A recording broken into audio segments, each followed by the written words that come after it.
there was a horrible thing that happened to some brothers and sisters from Senegal. Now, on August 17th, the police released some images of some masked suspects thought to be responsible for igniting a house fire that killed a Senegalese family early in the month. So you had 5 Senegalese immigrants that were killed in a house fire that was done on purpose. Okay. So it was in Denver. They said Denver Senegalese community. You had a brother by the name of Djibril Diol, 21. They say his wife Adja Diol perished alongside their 3-year-old daughter Khadija.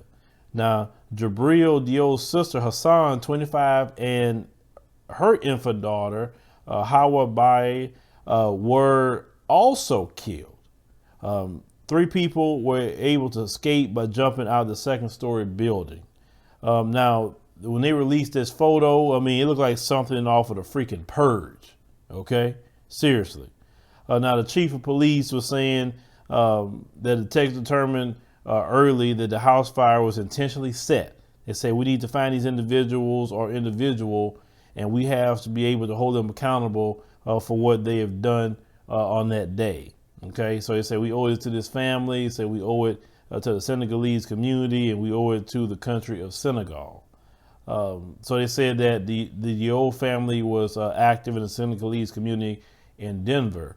They said that we consider ourselves part of the society, part of the great nation we call home, said Papa Dia. He is the founder of African Leadership Group in Denver.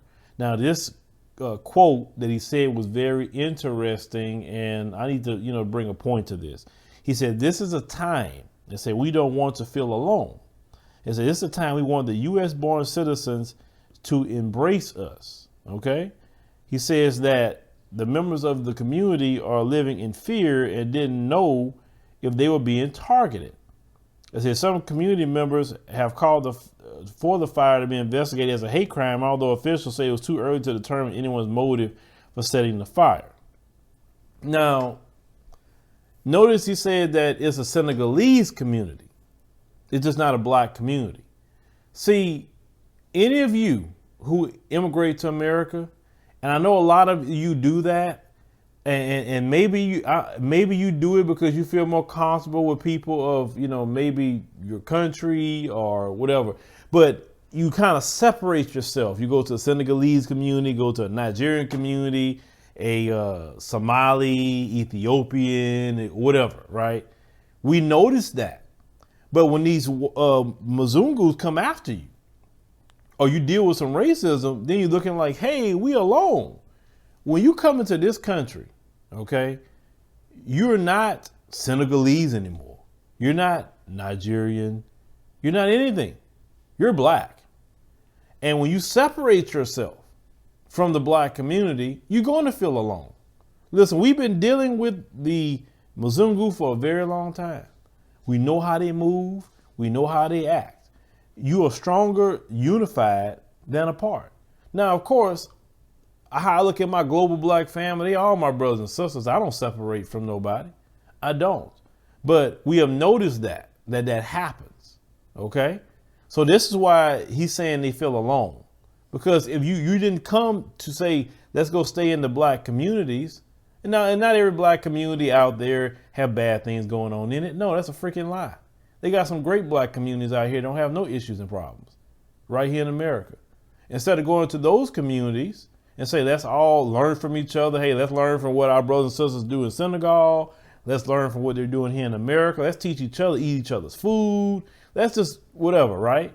Just bonding as a people and can protect each other as a people, then you wouldn't feel alone. So what I would say is when you immigrate to this country, go and befriend black Americans first. Go live in the black communities that you have researched to be decent communities first. That's what we should be doing. Now, they were saying that the husband immigrated to the United States from Senegal over a decade ago and was described, for those who knew him, as a gentle and kind soul. They say a good person, a good worker, and a good Muslim. Now, it said the Djibril is a first-generation college student and recently received his bachelor's degree in engineering from Colorado State University. His wife, Adja, had just moved from Senegal. They were just, they say they were just very honest and true neighbors. Okay, so the Crime Stoppers in Denver is offering a reward of $14,000 for anyone who has information on the case. Very sad. Very, very sad. It's extremely sad. And, you have brothers like RJ Mahdi. He's in Senegal. He left America to go to Senegal. RJ is doing very well for himself in Senegal. That's what I just don't like. It doesn't compute for me. You have a brother like RJ Mahdi go to Senegal and doing great. And then you have people who already there have to leave Senegal to feel like they can do a better life in America. I don't get that, because like brothers and sisters are making it like all the time as they going back. Right. But I believe that we should be trying to focus on building up these African nations instead of leaving them. Because this brother here, he was, he got his degree in engineering. So obviously he was a smart brother. You know what I'm saying? And coming here to Babylon, because these Mzungus usually are jealous. They don't like to see black folks doing good for themselves. This is why they attack you, and this is why they try to kill you. You understand? You're safer on the African continent than you are here in Babylon. Trust me on that.